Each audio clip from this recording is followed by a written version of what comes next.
안녕하세요. 호주 사는 떼주입니다. 오늘 제가 말씀드릴 주제는 제가 호주에서 8년 살면서 겪은 저의 비자 스토리에 대해서 한번 말씀을 드려보겠습니다.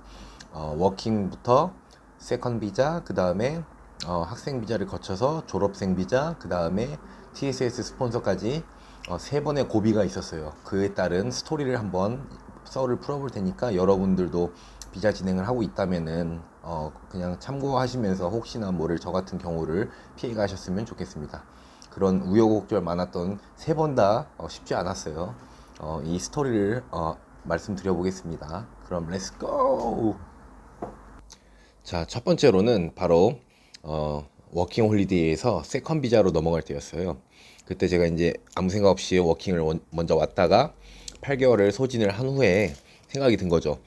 아, 더 살고 싶은데 세컨 비자 따야 될 것 같은데 농장 갈 엄두는 안 나고. 근데 마침 그때 저와 같이 일했었던 동생 남자애 한 명이 형 저도 세컨 따고 싶은데 같이 농장 가요. 그래서 혼자 가긴 좀 후달리니까 둘이 가면 좀 낫지 않을까요? 그래서 둘이 갔습니다. 그 호주 나라 그 사이트에서 구인구직 올라온 광고를 보고 연락을 드린 다음에 갔어요. 그 다음에 이제 그쪽 근처 공항을 먼저 갔는데 공항 내리니까 뭐가 없어요. 그냥 황무지야. 그래서 약간 좀 그때부터 조금 후달렸죠. 왜냐면은 여기서 국제미아 되는 거 아닌지. 그래서 어떻게 해야 되나 그러고 있었는데 이제 연락해서 그쪽 농장 슈퍼바이저가 픽업을 해주러 왔어요. 그래서 이제 픽업비를 주고 그분 방으로 가서 이제 지내면서 일을 받고 일을 하면서 세컨을 따는 거죠. 그렇게 했는데 제가 비자 기간이 너무 촉박했어요.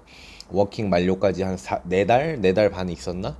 근데 그 아시다시피 88일인가 실근무 88일인가 채워야 되잖아요. 그래서 3개월 좀 넘게 했나? 간신히 채워서 그다음 너무 시골이라 그 엑스레이 받아야 되는데 그 엑스레이 되는 병원이 없어가지고 같이 농장 일하는 형한테 그 기름값이랑 밥도 사주고 이렇게 뭐 좀 해준 다음에 그 그 엑스레이 병원이 있는 다른 도시로 한 1시간인가 2시간 차 타고 나가서 찍고 그 다음에 이제 그 세컨 비자 신청을 넣었는데 다행히도 승인이 나서 1년 딱 워킹 채우고 한국 가서 꿀 휴가 한 3주, 4주 정도 논 다음에 다시 세컨으로 복귀를 하게 됐습니다.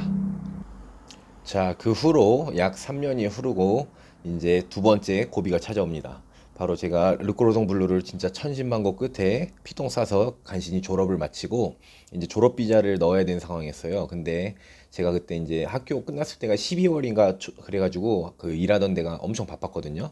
그래가지고 바로 풀타임 전환을 시켜준다 그래서 풀타임으로 바로 일을 하는 동시에 이제 졸업 비자 신청을 해야 되는데 학생 비자 만료가 제 기억엔 3월인가 그랬어요. 그래가지고 3달 정도 시간이 있었고 IELTS는 그 전에 틈틈이 봤었어요. 한 달에 한 번씩. 근데 제가 필요한 게 졸업 비자에 필요한 거는 오버롤 6.0이잖아요. 근데 5.5예요. 계속 보니까 한 과목 0.5점 정도만 올라주면은 평균이 6.0이 될 텐데 그게 안 나오는 거예요. 그래서 330불인가 하죠, 시험이. 그거 내고서 한 달에 한 번씩 공부를 나름대로 하긴 했어요. 하면서 본 거예요. 근데 계속 제자리 걸음인 거 아시죠? 하나가 조금 올라가면 한 과목이 0.5 떨어지고. 그래서 결국엔 계속 5.5예요. 그래가지고 아 이거 큰일 났다. 딴 걸 떠나서 이제 비자 만료 3월인데 2월 초까지 본 시험이 한 6번 됐는데 계속 안 나와요. 똑같이 나와요. 점수가 5.5에 오버를. 그래가지고 아 진짜 큰일 났다. 한 달 남았는데 이거 여차하면은 한국 가서 한국 가서 공부한 다음에 거기서 점수 만들고 다시 비자 넣어서 다시 와야 되는구나. 그럼 엄청 번거롭죠. 일단 짐 다 빼고 가야 되는데 말이 안 되잖아요. 그래가지고 진짜 마지막 시험, 왜냐면 IELTS라는 시험이 요즘은 바뀌었는지 모르겠는데 이제 그 결과 나오는데 2주 정도 걸리거든요. 시험 치고 결과 나오는데 2주나 걸려요. 그 사람이 직접 시험관이 채점을 하는 과목도 있기 때문에 그래가지고 2월 초에 마지막으로 본 시험이 2주 후에 나와서 거의 3월 다 됐을 때예요. 2월 말. 근데 제가 비자 만료가 3월 중순쯤이고 근데 다행히 거기서 진짜 턱걸이로 딱 오버를 6.0이 나온 거죠. 그래가지고 바로 이제 졸업 비자 신청 진행해서 미리 그 전에 법무사님하고 진행을 하고 있었는데 점수를 기다리고 있었거든요. 그래서 점수 나오자마자 바로 건네드리고 그 다음에 이제 진행해서 졸업 비자를 간신히 받았습니다. 그때 만약에 그 마지막 시험에서도 못 받았으면은 아마 좀 복잡해졌겠죠. 한국 가서 점수를 만들고 다시 신청해서 다시 와야 되는 그런 상황이었는데 마지막 시험 그러니까 총 시험을 제 기억에는 한 7번 정도 봤어요. 2,100불이죠. 한 200만 원 돈 시험비만 200만 원. 좀 안타깝긴 하지만 그래도 마지막 거에서 나와서 정말 다행히도 졸업 비자 신청해서 잘 넘어갔습니다. 그리고 마지막 세 번째 고비. 이게 가장 큰 고비고 이건 진짜 어떻게 보면 약간 드라마 같은 요소가 있어요. 제가 일단 그 전에 일하던 직장 5스타 호텔에서 그 비자를 써준다고 처음엔 조금 도움을 준다고 얘기를 들어서 거기서 일을 계속 하다가 그 휴먼 리소스에서 아마 안 된다고 한 거 같아요. 정부에서 요번에 8월인가경에 그 트레이닝 비자, 스폰서십에서 트레이닝 비용 명목으로 1년에 1200불씩 해서 4년 비자면 4800불, 한국 돈 한 400만 원 정도를 이제 업주 측이 내야 돼요. 그러다 보니까 이제 안 된다고 마음을 바꾼 거죠. 그전에는 안 냈었거든요, 그거를. 그래가지고 그러다가 제가 평소에 알던 그 주방장이 있는데 그 사람이 이제 이직을 하면서 거기 이제 요리사가 필요하다고 네가 온다고 하면은 그 사장한테 얘기해서 스폰서 얘기해주겠다. 그래서 스폰서로 같이 넘어와라. 그래서 이제 나는 비자가 이제 그 파이브스타 호텔에서 나가리가 되고 비자가 한 달 남았었어요. 한 달.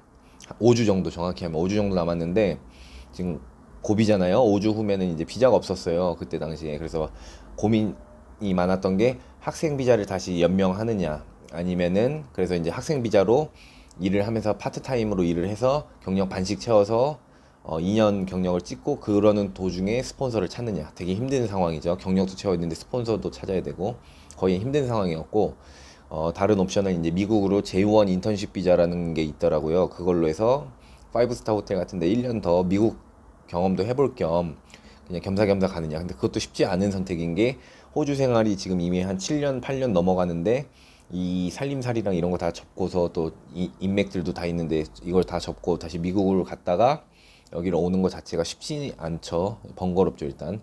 선택권이 없으니까 생각해 본 대안이었는데. 근데 이제 다행히도 최종적으로는 그 주방장이 사장한테 저를 추천해서 스폰서를 받게 됐는데, 이제 딱 이직을 했어요. 이직을 하고 한 4주가량 남았는데, 그 법무사가 외국인이었어요. 진행해주는 법무사가 외국인인데, 그분이 갑자기 또 안 된다는 거야. 해준다고 다 얘기가 됐는데 왜 안 되냐? 그러니까 그 스폰서를 넣기 위해서는 그 회사가 이 사람을 고용하기 위한 노력을 했다라는 증거로 4주 정도, 4주 이상의 그 광고를 올린 증거를 내야 되는데 이 사람들이 광고를 4주 동안 꾸준하게 안 한 거예요. 그래서 그게 안 돼서 너는 비자 4주 남았는데 그 4주 광고를 지금 할 수는 없으니 안 될 거다. 그랬는데 그래서 제가 이제 뭔가 말이 안 되는 것 같은 거예요. 뭐 너무 억울한 거예요. 다 해준다는데 단지 그것 때문에 안 된다는 게. 그래가지고 제가 알고 있던 한국 법무사분한테 얘기를 했더니 한국이라는 나라는 그 신용도가 높기 때문에 호주랑 그 우호적인 그런 뭐 조약이 있는가 봐요. 무역적인 조약이. 그래가지고 그 4주 광고 내야 되는 그 조항을 면제받는데요. 한국 뭐 이렇게 있어요. 좀 약간 선진국이랑 우호적인 그런 교류 협약을 맺은 나라들이 있나 봐요. 거기에 한국이 포함이 돼서 그 4주 그 광고 그거를 안 해도 된다고. 그래서 그거를 얘기를 했더니 그 법무사도 찾아보더니 맞다고. 그럼 다시 하자고. 그래서 하기로 했어요. 사장도 오케이. 그러면 그거를 읽어보더니 오케이 하는 거예요. 그래서 하기로 하고 또 하는데 제가 경력이 풀타임 2년이 조금 안 되는 거예요. 1년 11개월 그 정도가 되는데 이제 그것도 얘기를 한 게 조금 모자란데 법무사가 괜찮을 것 같다. 어차피 그 신청하면은 프리칭 비자가 나오고 그 안에 진행하는 동안 6주, 8주 이상 소요가 되니까 경력이 2주 모자란 거면 그 안에 어차피 2주가 차지 않느냐.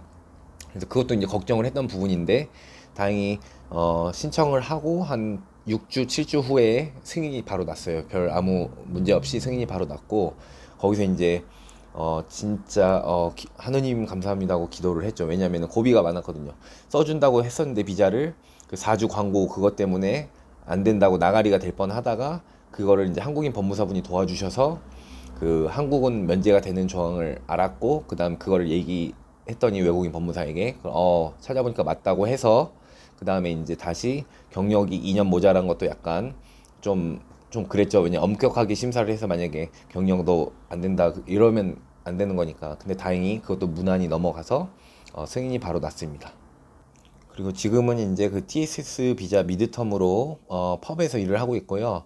지금 이제 내년 1월이면은 풀타임 경력 3년이 돼요. 졸업 비자 2년, 그 다음에 TSS 1년. 그래서 3년이 되면은 13주짜리 그 기술 심사 13주 만에 끝나는 프로그램이 있더라고요. 그걸로 이제 기술 심사를 받고 그다음에 이제 업주 측과 얘기해서 ENS 다이렉트 엔트리 폼으로 내년 한 1, 2월쯤에 바로 영주권 신청을 하려고 합니다. 물론 그때까지 이제 IELTS 이치밴드 6.0 만들어야 되는데 그건 뭐 충분히 자신 있다라고 할 수 있으니까요.